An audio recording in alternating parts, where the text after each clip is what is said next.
Le 14 mars est un jour assez particulier pour les scientifiques dans le monde. En effet, pour les physiciens, cela représente le jour de naissance d'Albert Einstein et celui de décès de Stephen Hawking. Quant aux mathématiciens, il s'agit du jour de la célébration du nombre pi ainsi que de la journée internationale des mathématiques.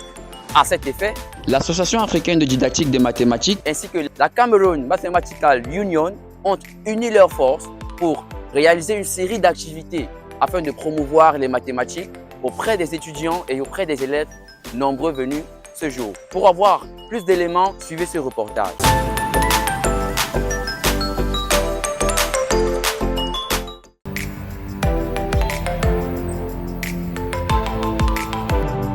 Les maths sont à l'honneur tous les 14 mars dans le monde et au Cameroun en particulier. C'est dans cette lancée que deux sociétés savantes, l'Association africaine de didactique des mathématiques et la Cameroon Mathematical Union, ont contribué à cette célébration internationale dont le thème est mathématiques, art et créativité. Le but ici, c'était de faire venir des experts d'horizons divers pour matérialiser justement le thème là, mais chacun dans sa profession, en restant sur le thème. Nous avons donc fait venir ici un architecte et les gens qui ont participé ont vu comment l'architecte a montré que toutes les figures que vous voyez qui sont conçues en architecture sont conçues sous le prisme des mathématiques. Ça veut dire qu'en fait, si je prends par un élève de quatrième, il aura compris que ce qu'on entend par perspective cavalière, ce n'est qu'une projection sur le plan d'un objet qui est sur 3D. On a fait venir un musicien. Alors aussi bizarre que ça puisse paraître, il y a des gens qui ont vu pour la première fois le lien entre la musique et les mathématiques. Ça a été un plaisir pour moi de partager avec mes jeunes frères, mes cadets, mes aînés, les éminents professeurs qui étaient dans le panel de cet après-midi, afin que l'homme puisse comprendre que la mathématique, même si les débats sont divergents sur le fait que ce soit la mère des sciences, mais que à la base, dans tout ce que nous faisons, il y a un peu de mathématiques. Et je vais me pencher directement du côté de mon domaine qui est la musique. Et aujourd'hui, nous faisons la musique assistée par ordinateur. Nous faisons donc partie de la génération des IA, entendez par là l'intelligence artificielle.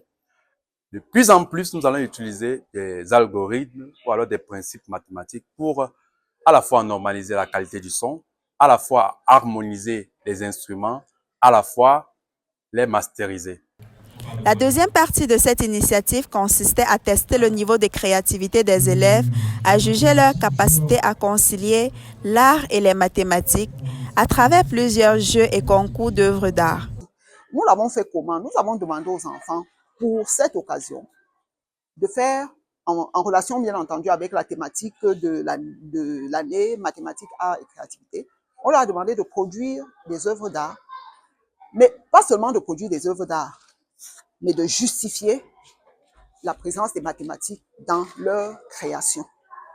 Et ça, c'est généralement le plus dur. Vous faites quelque chose et on vous dit justifier.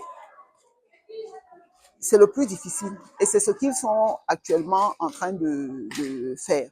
Pour la sélection des objets d'art qui ont soutenu cette journée internationale des mathématiques, nous avons eu environ 130 objets venant du primaire et du lycée.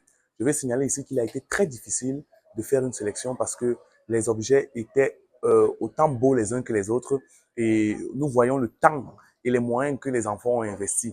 Mais il a fallu trier 10 du côté du primaire et 10 du côté du secondaire. Bon, les critères étaient simples. Le premier critère était la pertinence de l'objet en rapport avec le thème qui était l'art et la créativité. Deuxièmement, on voulait voir le rapport entre l'objet et la créativité de l'enfant. Est-ce qu'il a copié l'objet? Est-ce qu'il a pensé l'objet? Voilà. Et on a aussi pensé à les outils que l'enfant a utilisés, les outils de géométrie, de mathématiques que l'enfant a utilisés pour pouvoir construire l'objet. Les élèves, autant que les étudiants et enseignants des mathématiques présents, ont ainsi eu la possibilité de découvrir l'utilité des mathématiques dans la société ainsi que dans l'art sous toutes ses formes. Je m'appelle Maïba Merveille. J'ai retenu sur le bus qu'à l'échelle, on peut réduire la longueur, la largeur et la hauteur et que la 4x4 peut transporter les solides. Bon, au regard de ce qui se passe ici, là, lors de cette journée internationale des mathématiques, je me rends compte que les travaux que nous faisons en classe, notamment en géométrie, ça aide les enfants. Nous n'avons pas souvent constaté à quel point ces enfants sont captivés par cette géométrie, parce que les travaux que nous avons vus tout à l'heure nous montrent des enfants qui utilisent la géométrie vue en classe pour fabriquer des objets d'art. Il est à noter que si le Cameroun veut atteindre l'émergence, cela passe aussi par les sciences, qui elles ne peuvent se faire sans les maths. Ainsi, la future génération des scientifiques devrait s'en apprivoiser.